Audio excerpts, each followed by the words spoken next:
napakaganda. No? So, bawat isa sa atin ay ipinapaalam ng Panginoon gaano kahalaga ang Diyos. Ang sabi ng amin, I'd rather have Jesus than silver or gold. Diba? Napakaganda mga kapatid. O sino? Ngayon, bigyan ka kaya ng kahit yung isang dakot lang na ginto, ipagpalit mo si Kristo? Hindi. Ba? Ano? Nagsabi ka lang na ngayon, hindi, wala sa actual sister ko niya. Hindi Nandiyan na dito. Ay supos na. Diyan, harangan ka sa daan papunta rito sa simbahan. Sabi mo, saan ka? Magsasama muna ako. Ay, huwag ka muna magsasabi, bigyan kita ng... Dito. Depende siguro sa tao, pero It ako depends. hindi. But the spirit is willing, but the flesh is weak. Yan mga kapatid. Yan ang gawa ng kaway. Ang kaway ng pagkatalino, sister. Tuloy. Marami nagsasabi yan, ay ako naman ay tatayo. Ako naman ay magtatapat sa Panginoon. When the times come, great tribulation, troubles come. Compromise their faith. Ako kompromiso sa ating pananampalataya. Tandaan mo yan, sister. Kahit ako, hindi ako makapangako, hindi ako makasabi sa inyo. When the time comes na ako'y bigyan ng napakatindig pagsubok ng Panginoon. Yung pagsubok na dumaan sa akin, muntik na akong bumigay sa step ulit. Nung ako'y umiyak sa Panginoon, Panginoon, ano ba ito? Kaya ko ito. Ang lahat na natin, iiwan ko sa iyo. At panatilihin mo akong magtatapat sa iyo. Iyak ako. Kaya, napakabay ng Panginoon mga kapatid sa bawat isa sa atin. I'd rather have Jesus than anything. No? Ano ba naman ang kakaptan? Mayroong kandas na Tagalog, Sister Alvin. Kung kamtan mo Alam ko na sasabihin. mundo, kanyang yaman, maging paday suman ang iyong tanan. Makamit mo ang lahat ng bagay sa sanlibutan. Buong buhay mo ay walang kabuluhan. Diba? Oh, kung ikaw naman nakamdan mo lahat ng mga bagay sa sanlibutan at kulang ka sa pagbabasa ng banal na kasulatan, wala pa rin halaga ang inyong kayamanan. Diba? Eh, ang mga Adventist, napakaswerte si Sister. No? Ito ang pinangahawakan ng mga Adventista. Sabi niya Apostol Pablo, sa Apostol Pablo, yan si Sister Pinet sa Apostol Pablo. Siya ang napakatindig bertugo para patayin ang mga Adventistang mananampalataya ng unang panahon. Biro mo papunta sa dalanginan, bahay dalanginan, pinaghaharang ni Saul. Pasaya kayo, magsasama, patay. Ikaw, magsasama, patay. Yan mo, brother, sister ko rin. When God calls Saul, Saul accept Jesus. No? Dinanggap niya. Sino ka? Sabi, ako ang Panginoon na inuusig mo. O, di ba? Ang mga kapatid, ang ating kalagayan mga kaibigan, tayo ay nabubuhay na sa huling panahon. Itong ating pinag-aaralan, ito ay pinapaalala lang sa atin. Matagal na itong Reminders. nire-remind lang tayo how to keep our faith in God. Paano natin mapagkaloob ang ating pananampalataya sa Panginoon, ang ating matibay na pagtitiwala sa Panginoon. Oh, kaya darating tayo sa panahon ng pagsubok ng ating. Kaya, ang sabi na dito mga sa ating aras, umayon sa mga prioridad ng kaharian ng Diyos. Ikaw ba, umaayon ka ba? Kahit tayo ba ng mga kapatid? Yes. Siyempre, sumasang-ayon tayo. Hindi pa tayo sasang-ayon mga kapatid. Ang sabi kagad ng Panginoon, no, ang ating Panginoon ay nandito pa sa sanlibutan. Ang sabi niya sa kanyang mga alagad, but seek ye first the kingdom of God. No? Unahin, hanapin mo muna ang kaharian ng Diyos at ang kanyang katuwiran. And all these things shall be added unto you. Ang lahat ng mga bagay pagkaloob ko. Mga kapatid. Ano po? Napakaganda. No? Umayon. Ano sabi nyo? Umayon sa mga prioridad ng kaharian. Sangayon tayo mga kapatid. Yes. Napakaganda. Pero, bago pa ang Panginoon ay umakyat sa langit mga kapatid. No? Ang sabi ng Panginoon, ay ang kanyang unang iniisip ng Panginoon. At ang ating parang susig talaga mga kapatid, makikita sa mga gawa, chapter 1, kapitulo 1, sa 1 hanggang 8. Ito siguro yung talata natin sa buong 10 gabi na ating mapag-aralan. Kaya ang sabi dito mga kapatid ng ng ating babasahin ay ang sabi dito, bago umakyat sa langit ang ating Panginoong Jesus. Umakyat na ating Panginoon Jesus. Tayo ipinangakuan. Ano kanyang pangako? Buhay na walang hanggan. Praise God, thank you. Buhay na walang hanggan. At kung saan siya, nandoon tayo sa spiritually. No? Di ba? Oh, kaya sabi niya, unahin muna natin ang kanyang kaharian at ang kanyang katuwiran at ang lahat ng mga bagay ay pawang idadagdag po sa inyo. Napakagandang pangako ng ating Panginoon. No? Kaya, ang sabi lang, bago siya umakyat sa langit mga kapatid, ay ito ang sinasabi sa kanyang mga alagad. Mga utos, no? Mga atas. Ano yung atas sa Tagalog atas, diba? Inatasan kita, nagalong gawin mo. Paano ba gan? Hinabilinan, no? Tagubilin o habilin na ito ang gawin mo pag wala ko. No? Ito ang sabi ng Panginoon, no? Sana yun. Sabi dito. Sinabi niya sa kanila na sila sana yun. Na sila ang magiging tagapagpatupad ng kalooban, ng kanyang kalooban, kung saan kanyang ipinagkaloob sa sanlibutan ang mga kayamanan ng buhay na walang hanggan. Diba? Pansinin niyo mga kapatid. Yung mga tao na kung saan hindi nila alam kung ano ang kaharian ng Diyos. Maraming mga tao na ganun. Ano yung pinagsasabihin ng tao na yan? Ano yung kaharian ng Diyos? Eh, nandito na sabi ng ibang mananampalataya, ang kaharian ng Diyos nandito na sa atin. Ay, totoo, nandito sa atin. Kung atin hahanapin. Oh. Pero yung iba, hindi nila alam kung saan yan. Ano, brother? Sino na itong ating... Junel. Junel? No? Mayroon na gano'n. Kung ating mga grupo, mga mananampalataya, iba na. Gusto nila dito lang sila sa lupa. Ayaw yung punta sa langit. Alam niyo yan mga kapatid, kung anong grupo na yan. No? Gusto nila dito lang sila sa lupa. Yung mga magandang bahay kan, Brother Ruben. Yung mga mananampalataya, sinasabi nila na, hindi akin yun pag dating ng panahon. Kaya, yun ang kanilang inuutok na doktrina ng kanilang grupo ng pananampalataya. Yun ang sinasabi nila eh. Kasi, sila mga kapatid, iba ang kanilang paniniwala na si Kristo ay hindi babalik. Hindi babalik.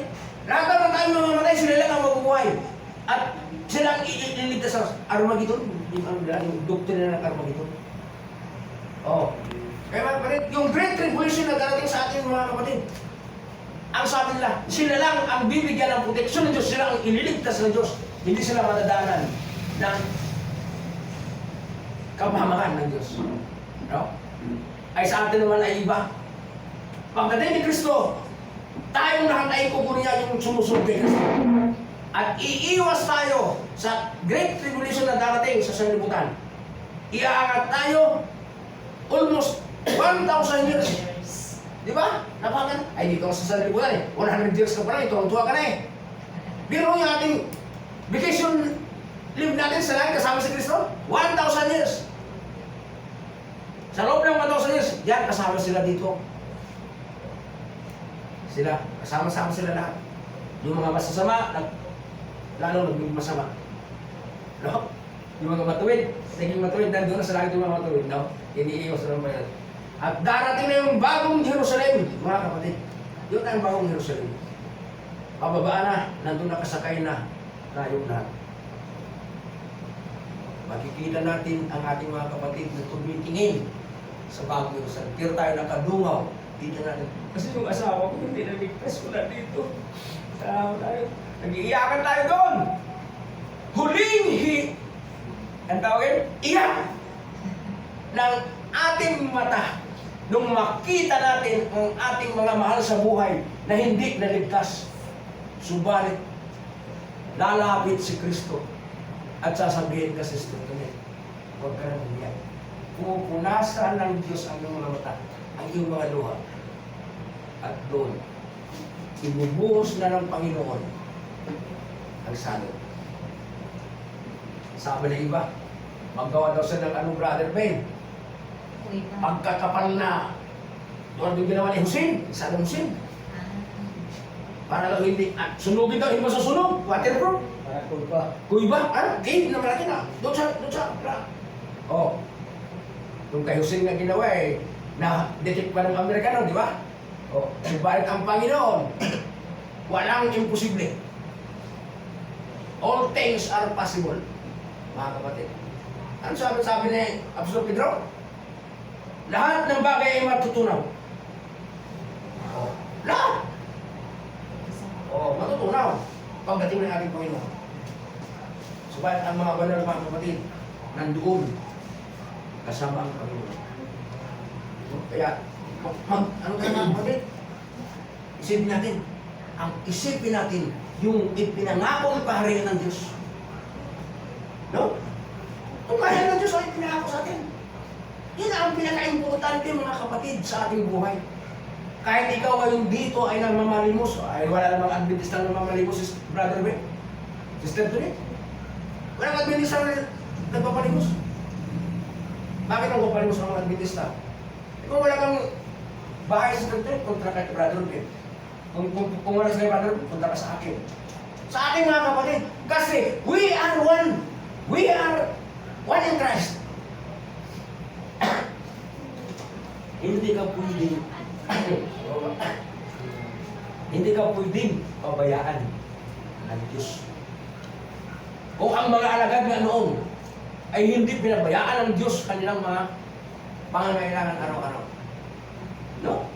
Kaya, puri ng Panginoon, nasa lubing ito ay tayo nakanap na ang importante ay ang ating gagawin at unahin natin na hanapin ang kaharian ng Diyos.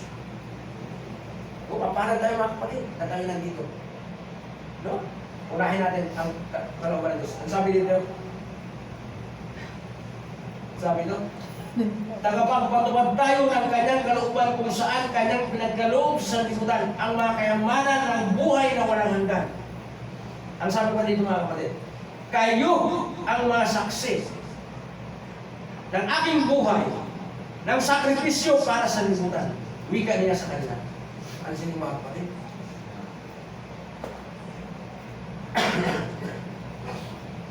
Sinong hindi magsaksi mga kapatid? Na si Kristo ay ipinako sa krus. Yung kanyang ginawa dito sa libutan, na ikaw at ako ay kanyang Tinubos. hinano sa ating kasalanan. At yung iba ay hindi sila nagsasaksi. Nagsasaksi sila pero false witness. Ano sabihin nila? Na si Kristo ay hindi namatay. At kung si Kristo ay Diyos, bakit namatay siya? O, di ba? Napakaraming argumento. Napakaraming argumento. Na instead na ipinagkaroon na sa Panginoon ang kanyang mga parang kung paano tayo magkaroon ng witness sa kanyang kalagayan na ikaw at ako ay kanyang hinango sa anumang kasalanan. Hindi pa natin yan ipapasalamat mga kapatid. Tama. No? Dapat magpasalamat. Ang ating buhay, sasabihin natin, nako, wala tayong, sa Panginoon naman, we are, sa English, basahan. Tayo ay basahan lamang sa Diyos. Yung ating katuwiran, wala eh. Tayo ay basahan sa harapan ng Diyos. Subalit, ang Diyos mga kapatid, ay nagbigay ng panahon at pagkakataon na ikaw at ako tayo ay hinanap niya upang tayo humanap ng kanyang kaharian. Mahal niya kasi tayo. Oo! Mahal niya tayo. No? Lahat ng tao ay mahal niya. Walang binili. Akala mo sa ang mga Adventist lang ang mahal ng Diyos. Lahat ng tao ay mahal ng Diyos. Subalit, ang mga tao lamang ang nag-neglect o umayaw sa paanyaya ng Diyos. Yan lang. Parang pinili ang Diyos eh. Ang sabi nga na ating Panginoong Diyos eh, sa Mateo 11:28, come unto me, basahin mo Sister Albe, come unto me, halik kayo sa akin. Oh? Lahat kayong naman nandulumaypay, mga nabibigyan ng lubha, at kayo ay aking bibigyan ng kapahingahan. Maganda ba? Kung kaya tayo mga kapatid, bilang mga Adventista, alam po ninyo ang ating buwan. Alam, kung sa tingin ng ibang mga ano. O sige, sa Terabay, basahin mo. Ano po?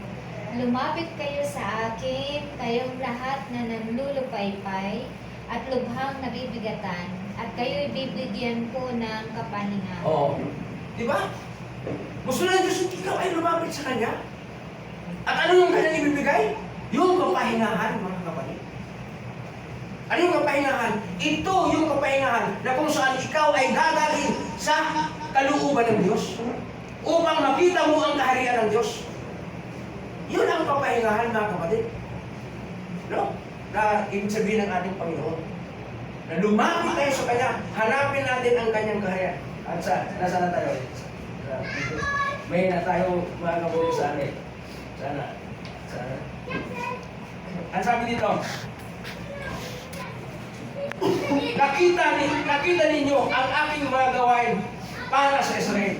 At bagamat ayaw lumapit sa akin ang aking bayan upang magkaroon ng buhay, bagamat ang mga saserdote at mga pinuno ay ginawa sa akin ang kanilang nais, bagamat ako'y kanilang tinanggihan, magkakaroon pa rin sila na isa pang pagkakataon na tanggapin ang anak ng Diyos. O, tingnan mo mga kapatid, minsan,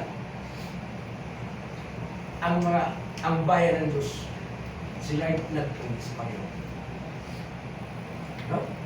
Nagtanggi sila. Kasi, si Matayan. Ano yung Sister Albe? Pamangkin po ni Jane. Parang ni Sister Albe. Ni Sister Albe pala. Yan po. Tingnan mo mga kapatid. Bagamat ang tao, kahit na ang pinili ng Diyos na bayang Israel, tumanggi pa sa kanila sa Panginoon. No? Subalit ang Panginoon, gusto ng Panginoon na ikaw ay bumalik sa Kanya. Balik kayo, halik kayo sa akin. Oh? Kasi tulad na tayo may mga magulang na rin, no? Ang ating mga anak, kung saan talaga nanay-nili, ayaw sumunod sa atin. Patanda na ako, alam ko na. O, tingnan mo, niyayaya ko. Tara, masama tayo. Para kayo mas. Ay, susunod na ako pa. Ayaw, siya susunod. Pagdating naman sa simbahan, hindi ko nakita ang mga mukha yung doon. Sabi, alam mo ba, matanda na kami pa. Hindi mo na kami dapat. Ang paalala nandiyan ang paalala, tinatanggap na ang paalala mo. Pero, wag ka kami. Yung parang gusto magana niya na para magang sila ay aking pinipili. Hindi tulad yung maliit pa sister Tulit. Maliliit yung mga anak ko. Pinakarga ko yan, Brother Ben. Biro mo, wala pa tayong simbahan dito, nandito na ako nakatira. Ang mga anak ko, tuwing Sabado ng umaga, alas 6 pa lang, lalakad na puntang paligid. Ang hirap na daan dito nung panahon ngayon. Ang hirap ang putik. Oh, bihira. Ang tricycle lang dyan, nagpayong lang. May isa lang rinso pa isa-isa. Oh. Pero mga kapatid, ang hirap. Pero ang bayan ng Diyos, kung ikaw talaga ay gusto mong sumunod sa Panginoon, walang hahadlang. Sister, walang hahadlang. Kaya, sabi nga ng Panginoon, bagaman ako'y tinakwil ng aking bayang Israel, ngunit hinihintay ko pa rin sila na sila ay magbalik loob sa akin at sila ay aking tatanggapin. Kaya napaganda ng Panginoon. Ang sabi ng Panginoon, halik kayo! Yan ang sabi ng Panginoon. Lumapit kayo sa akin! Kaya, sana mga kapatid, no, ang pabalita sa atin sa ngayong gabi, ito yung ating sa ating mga puso at isipan. Ang sabi dito? Saan ba yun? Nakita ninyo na ang lahat ng lumapit sa akin ay nagpapahayag ng kanilang mga kasalanan sa akin, ay akin malayang tinatanggap. O, tingnan mo. So, di ba? Tayo lumapit lang sa Panginoon, mga kapatid. Sa mga sabi ng Panginoon, halika kayo, lumapit kayo sa akin. Ngunit kung sa ating paglapit ng mga kapatid, ating sasabihin ang lahat ng mga bagay na ating dinanas. Sa ating mga nakaraan na masasama, sa ating mga karanasan na hindi kaya-aya sa kalooban ng Diyos, ating ikumbisa sa Panginoon. Ay, ang kalaban ng Panginoon ay gumawa ng paraan, mga kapatid. Sa akin, hindi na kayong magiging mapatawarin na kita. Ito lang gawin mo. Manalangin ka lang ng, ilan yung sabi ng 10 Abagirong Maria? Yun. Yun ang sasabihin lang. Kayo, papatawarin na kayo. Tingnan mo, ang dami nagkakaroon ng nagbablasphemy sa Panginoon. No? Nilalapastangan nila ang ating Panginoon sa pangalan laban ng Panginoon. No? Kaya, mga kapatid, hayagan na nilang itinatanggihan ang kaharian ng Diyos. No? At isa pa dito, no? Ang sabi ng Panginoon,